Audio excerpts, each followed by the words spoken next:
On the seventh morning, I drove the Silver Cloud III out of the garage at the Whitfield estate at 7:30 a.m. and parked it in the driveway and got out and stood back and looked at it. The burgundy caught the October light the way it had been built to catch light, not reflecting it the way modern paint reflects light, throwing it back at you with the insistence of a mirror, but absorbing it, holding it, giving back something warmer and deeper than what it received. The chrome on the headlamp bezels and the bumpers and the door handles was not perfect. The leather inside was not perfect. None of it was perfect. What it was present. The car that Harold Whitfield had bought new in 1965 at a dealership in downtown Charleston and driven for 30 years and parked in a climate-controlled garage when his health declined, present now in a way it had not been present in 15 years. Marcus was near the garage door. He had driven over at 5 in the morning without being asked, the way he had done things his entire career, arriving where he was needed before being told he was needed, because 35 years of restoration work teaches you to read the situation ahead of the situation. He looked at the car. He looked at me. He gave the specific small nod that means what it means when it comes from someone who has spent a career looking at finished work and knows the difference between done and right. Noah was in my truck across the driveway with his sketchbook already open, drawing the car in the morning light the way he had been drawing cars in various states of transformation since he was old enough to hold a pencil and understand that transformation was worth documenting. At 8 a.m., Serena Whitfield came out of the house in her wedding dress. She stopped when she saw the car. She walked to it slowly. She put her hand on the bonnet, the burgundy paint under her hand in the October light, and looked at it for a long time. She said, "It looks like him." I did not ask who she meant. I knew who she meant.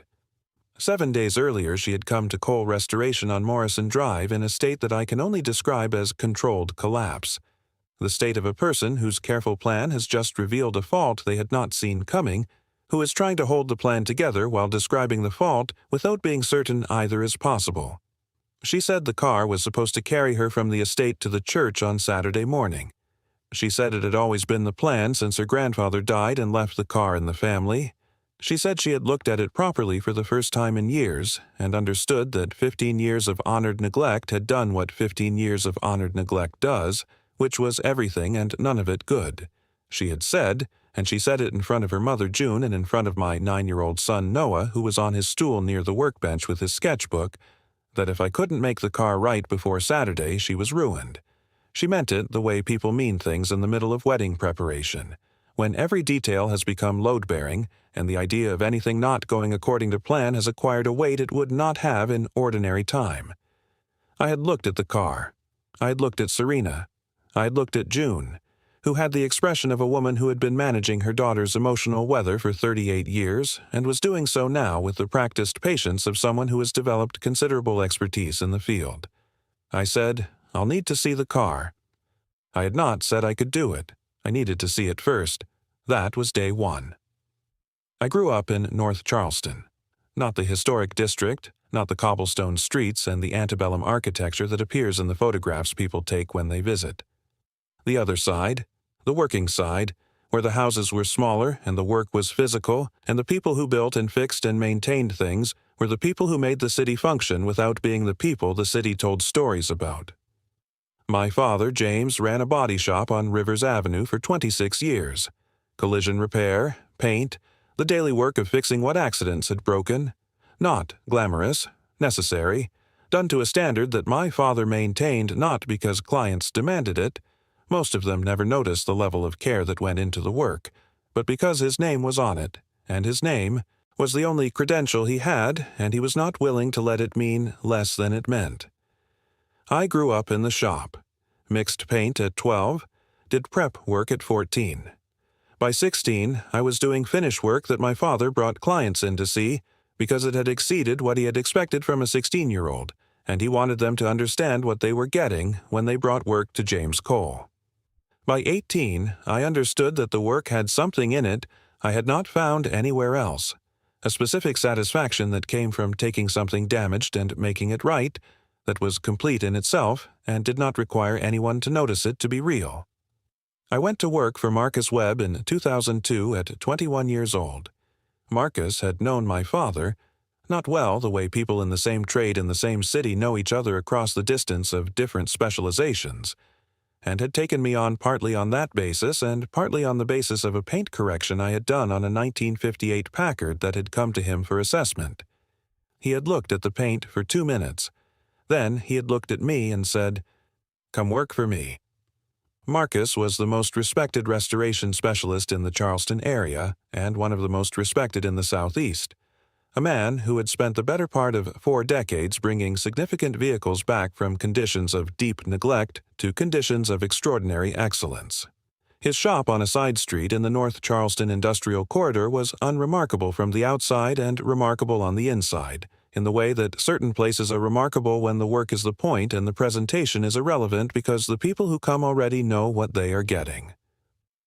I worked for Marcus for 8 years.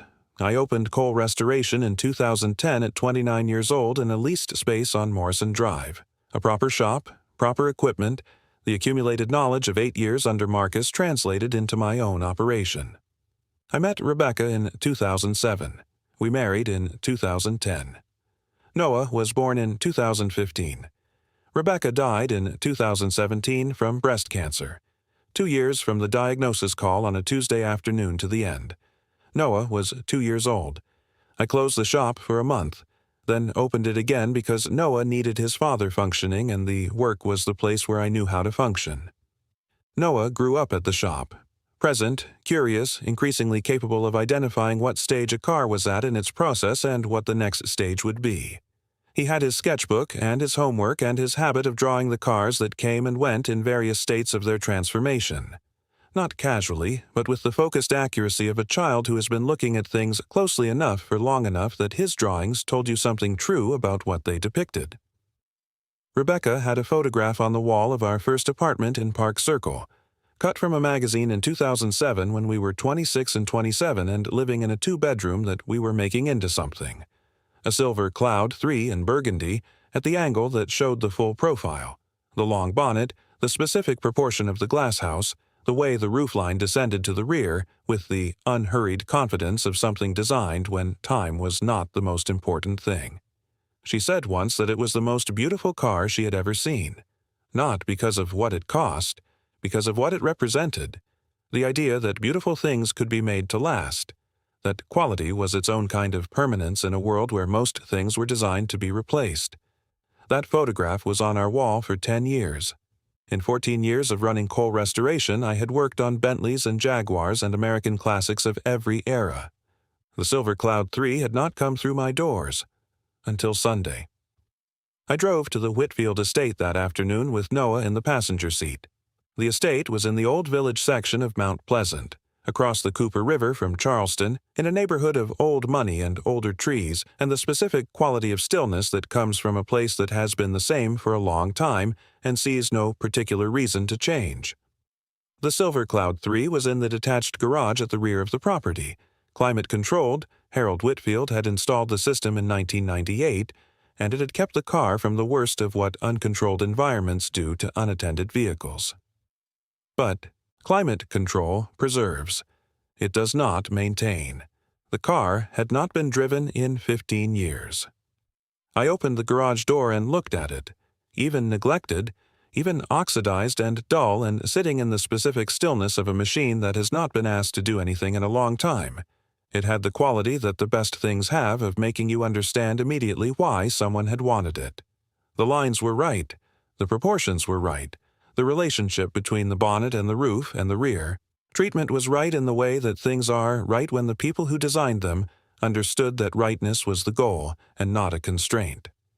I walked around it without touching it. Noah was behind me, sketchbook open, drawing.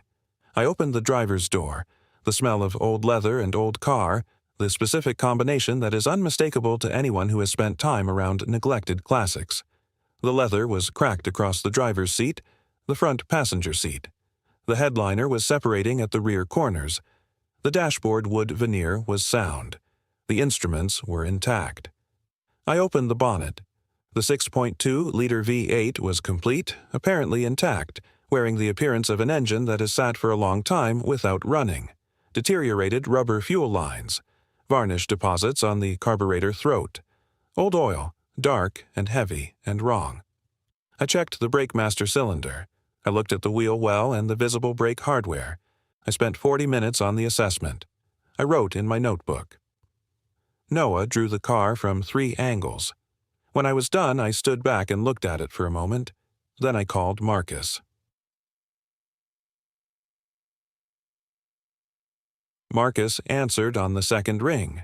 He was 62 years old and had retired from active restoration 3 years earlier. Arthritis in both wrists, the specific deterioration that decades of physical precision work imposes on the joints that do the precision, and the decision made with clear eyes that the right time to stop was before the work suffered rather than after.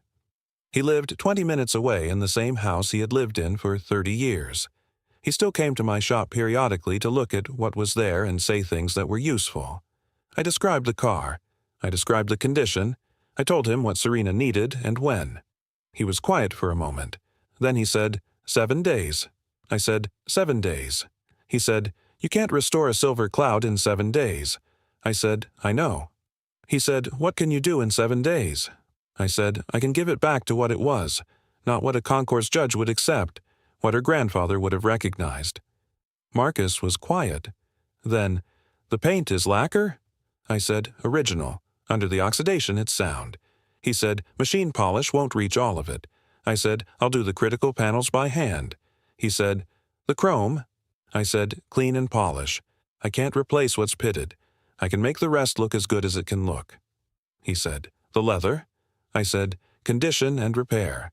The cracks won't disappear. In morning light through a window, they won't be the first thing anyone sees. Marcus was quiet for a long moment. Then he said, what does the car mean to her? I said, her grandfather. He bought it new in 1965. She grew up with it. He said, what does it mean to you? I did not answer immediately. I said, Rebecca had a photograph of one on our wall for 10 years. Marcus was quiet. Then he said, I'll be at your shop at 6 tomorrow morning. I said, you don't have to. He said, 6 a.m., don't be late. The car came to Cole Restoration on Monday morning on a flatbed. I did not want to drive it before the brakes had been addressed.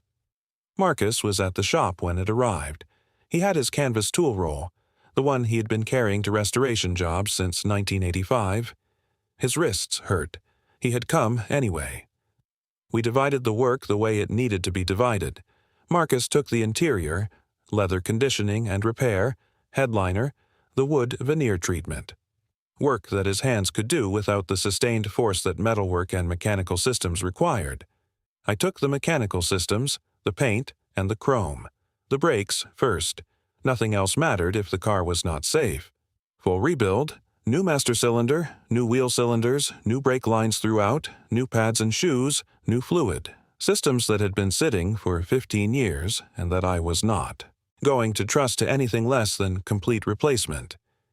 I finished the brake work in 14 hours because I did not stop except to eat what Noah brought me from the kitchen at the back of the shop and to sleep for 4 hours. I started the engine work that evening, getting the parts ordered, the tools laid out, the first solvent treatment into the oil system to begin freeing the hydraulic lifters overnight. The engine the following morning.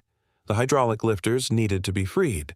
The solvent treatment I had started the previous evening had been working through the night, and I ran the heat cycles that completed the process. I sourced new rubber fuel lines from a specialist supplier in Georgia who had the period-correct specifications and who understood that overnight meant overnight. I disassembled the carburetor, cleaned it ultrasonically, rebuilt it with a kit from the same supplier, reinstalled it, and set the mixture. Day 3. I held my breath when I hit the starter. The engine turned. It caught. It ran rough for 20 minutes while the fresh oil found its way through the circuits and the lifters freed completely and the carburetor found its adjustment. Then it settled. The specific note of a Silver Cloud's V8 at idle. Quiet, unhurried, without urgency, with the quality of something that was built when built was still a word with weight in it. Filled the shop. Noah looked up from his sketchbook. He said, "That sounds different from the other cars." I said, "Different how?" He thought about it, like it's not in a hurry. From the interior of the car, where Marcus was working on the rear seat leather, came no sound. But I looked over, and he was smiling at whatever he was looking at. The paint took days 4 and 5. Machine polishing on the roof and the lower body panels where the oxidation was lighter and the machine could reach the surface effectively. Hand polishing on the bonnet, the boot lid, and the front wings. The panels where the oxidation was heavier and the contours required pressure applied at angles and with a specificity that no machine could replicate. My hands worked the panels in the way my father's hands had worked panels in the body shop on Rivers Avenue, which was the way his hands had learned from the man he had worked for before opening his own shop, which was the way that kind of knowledge moves, not through instruction exactly but through proximity and attention, and the accumulated specificity of doing it until the doing of it becomes something your hands know independent of your thinking about it. The burgundy came back. Not all of it. Not to the depth that the original lacquer had possessed when the car left the factory in Crewe, England in 1965, but to the depth that the paint had left to give, which in October morning light at the angle at which a wedding guest would see it from a distance of 10 feet, was more than enough. Marcus polished chrome in the evenings. He worked slowly. His wrists hurt, and he did not stop, and he did not mention either of these facts. He had a method for the chrome that I had seen him use 30 years ago on a job that he had taken me to observe in my first month working for him. A specific combination of product and pressure and direction that was not in any manual because it was in Marcus, and had been in Marcus since someone had shown it to him 40 years ago and he had made it his own. The pitted sections could not be restored. Pitting in chrome is a physical removal of the plating and the metal beneath it, and polishing brings back the shine but cannot restore the surface. What Marcus did with the remaining chrome, the sections that were sound underneath the gray film of oxidation, was bring it to the best version of itself, which was the only thing available and which was enough. Day 6. Final assembly. Final electrical checks. I drove the car for 2 hours on the roads around North Charleston, listening to it, feeling it, learning what it needed in its running state and addressing what it told me. The brakes were good, the engine was smooth, the transmission shifted as it should. Noah rode with me for part of the drive. He had his sketchbook. He made one drawing. The dashboard and the instruments and the view through the windshield of a Charleston road in the October afternoon light, the live oak canopy over the road, and the specific quality of South Carolina autumn that is not the dramatic color of the northern states, but a quiet shift, a settling, a gentle acknowledgement that the year is turning. He was quiet for a long time. Then he said, "Mom would have liked this car." I kept my eyes on the road. I said, "Yes, she would have." He went back to the drawing. Neither of us said anything else for the rest of the drive. The Silver Cloud moved through the Charleston afternoon with the unhurried quality of something that had been built to move this way and had remembered, after 15 years of standing still, that this was what it was for. Day 7. Saturday. The wedding morning. I was at the Whitfield estate at 5 a.m. in the dark with my detailing supplies. Final detail, the things that can only be done in the hours immediately before, that separate a finished restoration from a car that is ready for a specific morning. I worked by the light from the garage and then by the first gray light that came before the sun. At 6 a.m., the light was sufficient to see the work clearly. I walked around the car one more time. I looked at every panel, every piece of chrome, every visible interior surface. I was looking for what I had missed because there was always something I had missed, and the question was whether what I had missed mattered. There were things that were not right. A section of chrome on the passenger door mirror housing that was more pitted than it appeared in the shop lighting. A small area on the rear wing where the paint had not come back fully because the oxidation had gone deeper than the lacquer's remaining thickness. Interior leather on the rear seat that would show its repair in direct sunlight. None of these mattered for what this morning needed to be. At 7 a.m., Marcus arrived. He had not been called. He had driven over in the dark the way he had driven to my shop in the dark all week, the way he had been showing up to things for 35 years because showing up was what you did when the work was serious and the people doing it were people you trusted with serious work. He stood near the garage and watched me finish the detail and said nothing. At 7:30, I drove the car out of the garage and positioned it in the driveway. I got out and stood back. The October light was doing what October light does in the South Carolina Lowcountry. Arriving at an angle and a warmth that summer's direct overhead light never produced, The specific quality of autumn morning that makes everything it touches look like the best version of what it is. The burgundy in that light was not perfect. It was right. There is a difference, and the difference matters. Marcus looked at the car. He looked at me. He gave the nod. Noah was in the truck with his sketchbook, drawing. At 8 a.m., Serena came out of the house in her wedding dress. She walked to the car and put her hand on the bonnet and looked at it for a long moment. She said, "It looks like him." I said nothing. She said, "It looks like the way I remember it. On Sunday mornings when he would drive it to church and I would sit in the back seat and feel like we were in a different world." She was quiet for a moment. Then she said, "I didn't think it could look like this again." I said, "It looked like this the whole time. It just needed someone to help it remember." She looked at me. She was 38 years old, and it was her wedding day, and she was standing in front of her grandfather's car, and she had the specific quality on her face that people have when something that they had half stopped believing in has turned out to be true. June Whitfield came down the steps of the house.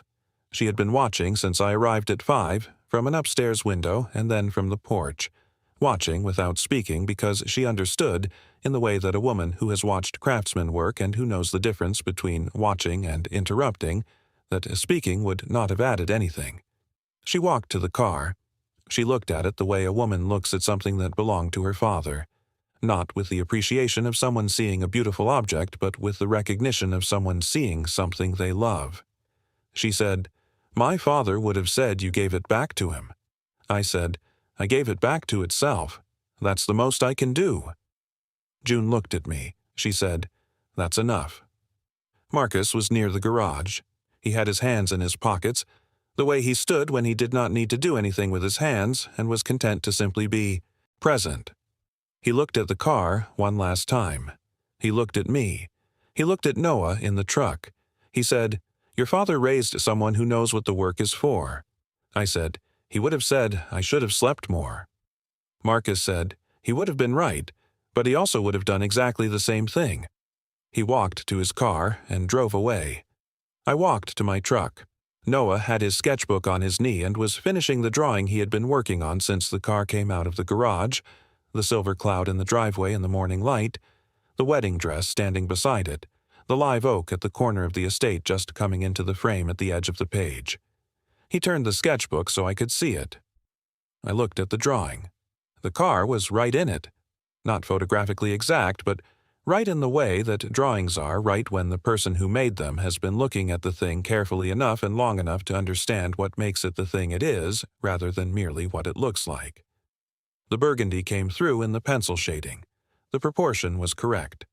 The morning light was there. He said, "I'm going to put this one on the wall." I looked at the drawing for another moment. I thought about a photograph taped to a wall in Park Circle with blue painter's tape in 2007.